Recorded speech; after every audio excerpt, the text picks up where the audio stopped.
Hi, I'm Chucky, and I'm your friend to the end.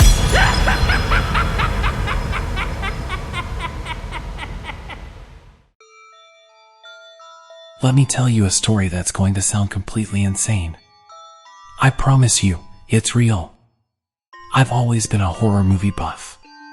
Chucky, Michael Myers, Freddy Krueger, you name it, I've probably seen it. And I've always wanted to own some piece of that world, some token.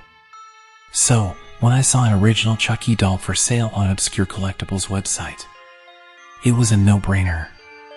I clicked buy faster than you can say. Hi, I'm Chucky. Wanna play?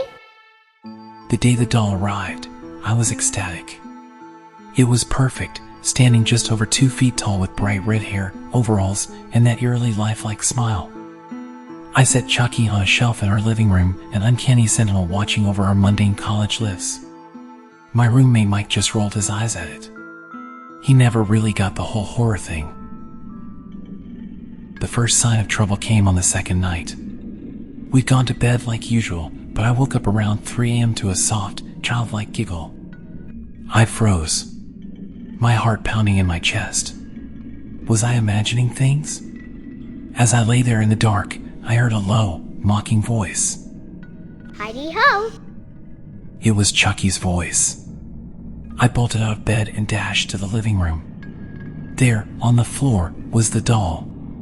It was supposed to be on the shelf. Mike swore he didn't touch it. Things escalated quickly. Over the next couple of days, we'd find Chucky in different places. On the couch, in the kitchen, once even in Mike's bed, which freaked him out enough to suggest throwing it away. But I was too fascinated, too caught up in the mystery of it. Then, on the third day, Chucky took it a step too far. I found Mike in the living room, nursing a cut on his arm. He was white as a sheet, and he pointed at Chucky, who lay a few feet away, a kitchen knife next to him. Mike was sure Chucky had attacked him. I finally realized the gravity of our situation. We were in a real-life horror movie. And trust me, it's less fun when you're not just watching from the safety of your couch. Alright, if you're in this situation, you know, living with a potentially murderous doll, you'd think getting rid of it would be easy, right? Wrong.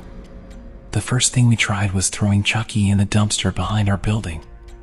Yet, somehow, the next morning, there he was on our coffee table, kitchen knife neatly placed beside him. Desperation clawed at our souls as we realized that simply trying to rid ourselves of Chucky wasn't enough. Running away and hiding would only prolong the torment. It was time to face this nightmare head-on, to end the reign of terror once and for all. With adrenaline coursing through our veins, we devised a daring plan. We would take Chucky to an open field, far away from any inhabited areas, where we could confront him without putting innocent lives at risk. It was a risky move, but we knew it was our only chance. As we ventured into the desolate field, Chucky squirmed and fought, his tiny hands clawing and his wicked grin never faltering. It was as if he knew our intentions and was determined to survive.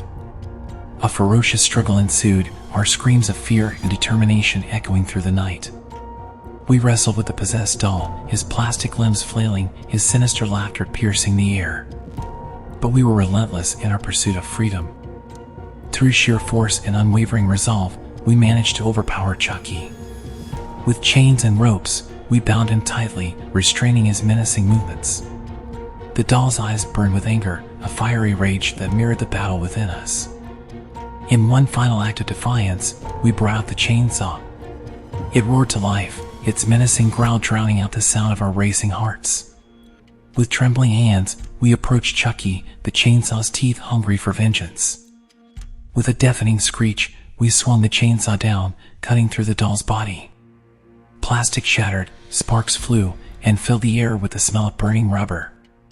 It was a gruesome sight, but we were driven by the need to end this nightmare. We dismembered the remains of Chucky, cutting the fragmented pieces into small, manageable sections.